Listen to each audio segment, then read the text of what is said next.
कि अगर कोई औरत ये इल्ज़ाम लगाती है कि मेरी इज़्ज़त लूटी गई है तो उसमें गवाही की या तफ्तीश की ज़रूरत नहीं है। वो जब ये बात कहती है तो अपनी इज़्ज़त को चौराहे पे रख देती है। उसका बयान काफ़ी है गिरफ्तारी के लिए। ये जो पुलिस की जांच है ये सब लीपापोती है, ये सब बहकाने का है, ये इनको डिमोरलाइज़ करने का है पहलवानों को। 4 दिन मेरे साथ ये राजस्थान चलें तो ये सरकार नाक रगड़ के इनकी बात मानेगी और ये अगर डटी रहेंगी, संघर्ष करेंगी तो न्याय ज़रूर मिलेगा। उस वक्त तो प्रधानमंत्री जी ने माफ़ी मांग के काले कानून वापस लिए और कहा कि एमएसपी हम लागू करेंगे और उसको 6 महीने होने आए, आज तक कुछ नहीं हुआ है। खेती किसानी को तो इन्होंने ख़त्म करने का तय कर रखा है कि इसको हम इतनी गैर मुनाफे की कर देंगे कि किसान खेती छोड़ भागे और फिर इसको हम कॉरपोरेट को दे देंगे। कि प्रधानमंत्री तो कतई नहीं कर पा रहे हैं। चीन के मुकाबले वो चुप हो जाते हैं जब आप सवाल करते हो। 7-9 साल में उन्होंने कोई प्रेस कॉन्फ्रेंस नहीं की है, सवालों को फेस नहीं करना चाहते। नमस्कार, स्वागत है आपका न्यूज 80 पर। मैं हूं आपके साथ राहुल राणा।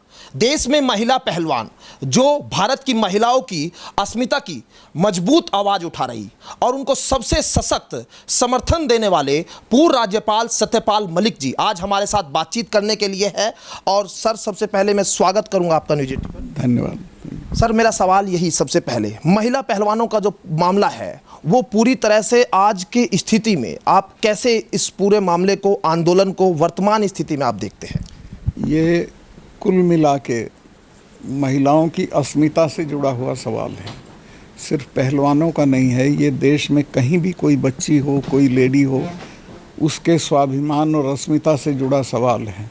अगर इस पे हम लोग रिएक्ट नहीं करेंगे और सज़ा नहीं दिलवाएंगे दोषी को तो फिर लोगों के हौसले बढ़ जाएंगे और ये रोज़ का काम होगा।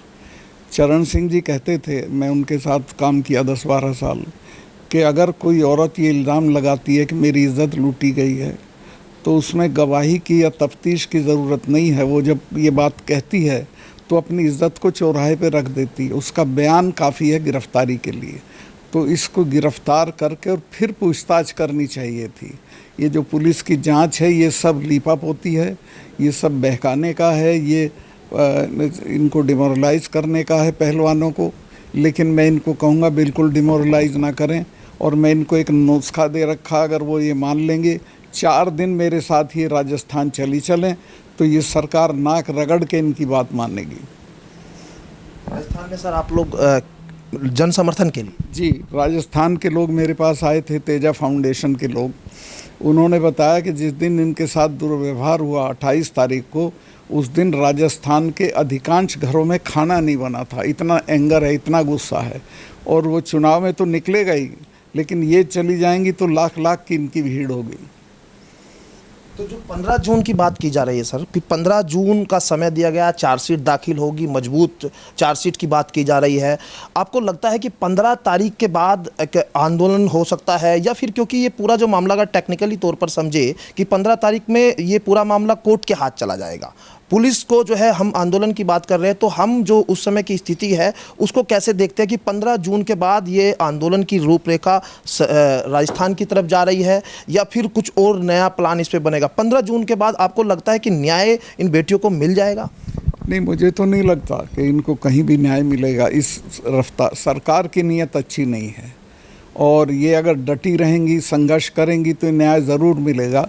लेकिन अभी सरकार की नीयत न्याय देने की नहीं है।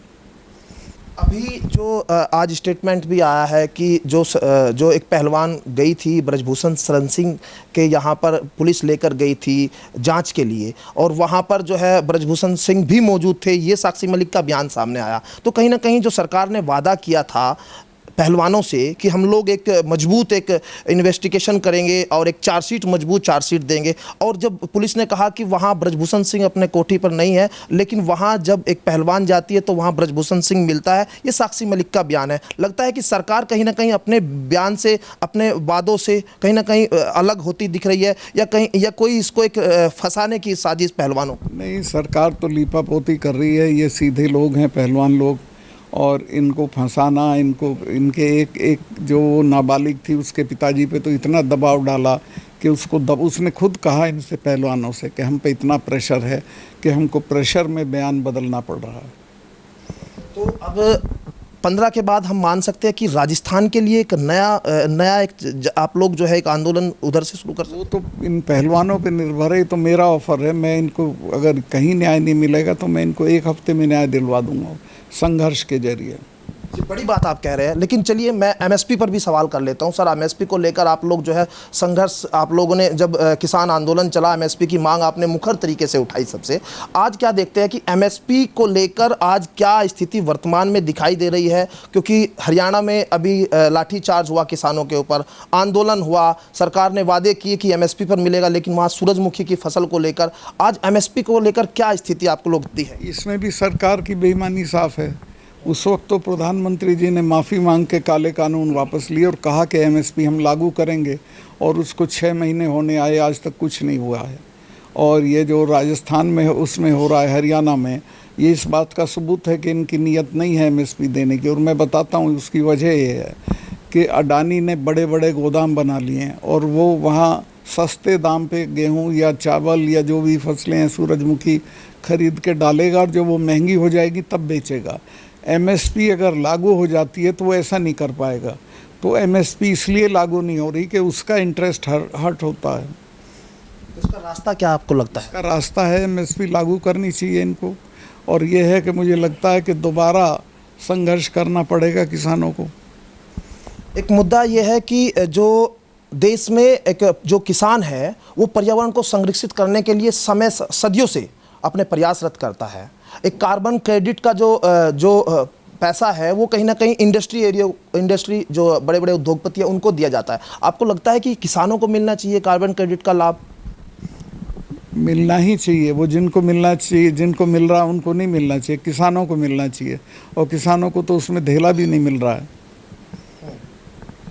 किसान या तो कृषक होता है या सैनिक होता है, लेकिन आज की वर्तमान स्थिति में आप कैसे देखते हैं किसान की स्थिति? कि खेती किसानी को तो इन्होंने ख़त्म करने का तय कर रखा है कि इसको हम इतनी गैर मुनाफे की कर देंगे कि किसान खेती छोड़ भागे, और फिर इसको हम कॉरपोरेट को दे देंगे।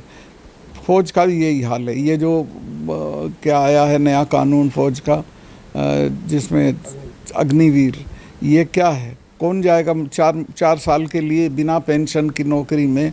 कौन अपनी जान देने के लिए जाएगा? और अगर आज कुछ लोग जा भी रहे हैं तो वो हैं जिनको बेचारों को कोई रोज़गार नहीं मिल रहा है, लेकिन वो कोई इलीट और बढ़िया फौज नहीं निकलेगी उसमें से। सर, आप सरकार में थे, जब भी आप मुखर होकर सरकार के लेकर जो है उनकी नीतियों को लेकर सवाल उठाते थे। आज जो लाभकारी जो नीतियां सरकार लेकर आती है, कहती है कि हमारी लाभकारी नीतियां, उनका लग रहा है कि देश में लोगों को कितना, किसानों को, आम आदमी को कितना उनका लाभ मिल रहा है? किसानों को तो नुकसान है। इन्होंने कहा था कि हम इनकी आय दुगनी कर देंगे, इनकी तो आधी रह गई बेचारों की। और जो चीज़ें ये खरीदते हैं वो सब महंगी हो गई, जो ये बेचते हैं वो सब सस्ती हो गई, इनकी परचेजिंग पावर कम हो गई है किसानों की। तो बिना जाने गरीब होते जा रहे हैं रोज़। तो जो देश का नेतृत्व की बात की थी प्रधानमंत्री मोदी ने जब सरकार में आए थे, वो कहा था कि बहुत मजबूत तरीके से नेतृत्व हम देश का करेंगे। क्या लग रहा है कि वो नेतृत्व उतनी मजबूती के साथ आज प्रधानमंत्री कर पा रहे हैं या भारतीय जनता पार्टी की सरकार कर पा रही है? देखिए, प्रधानमंत्री तो कतई नहीं कर पा रहे हैं। चीन के मुकाबले वो चुप हो जाते हैं जब आप सवाल करते हो। 7-9 साल में उन्होंने कोई प्रेस कॉन्फ्रेंस नहीं की है, सवालों को फेस नहीं करना चाहते। पार्लियामेंट में अडानी पे वो एक हरुफ नहीं बोले, 2 दिन बोले दोनों हाउस में, लेकिन एक शब्द का जवाब नहीं दिया उन्होंने। ये भी नहीं बताया जो राहुल ने पूछा था कि 20 लाख करोड़ कहाँ से आया।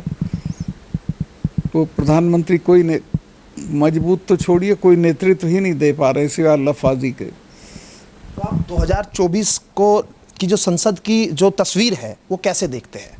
देखिए, इसमें कोई भविष्यवाणी तो की नहीं जा सकती। जो एज ऑन टुडे लोगों का रिएक्शन है, ख़ास तौर से ग्रामीण जनता का, चूँकि मैं महीने में 10-12 पब्लिक मीटिंग करता हूँ, लोगों में जाता हूँ, इंटरमिंगल करता हूँ, बातचीत करता हूँ, तो अभी तो लगता है कि लोग इनको फेंक देंगे उठा के।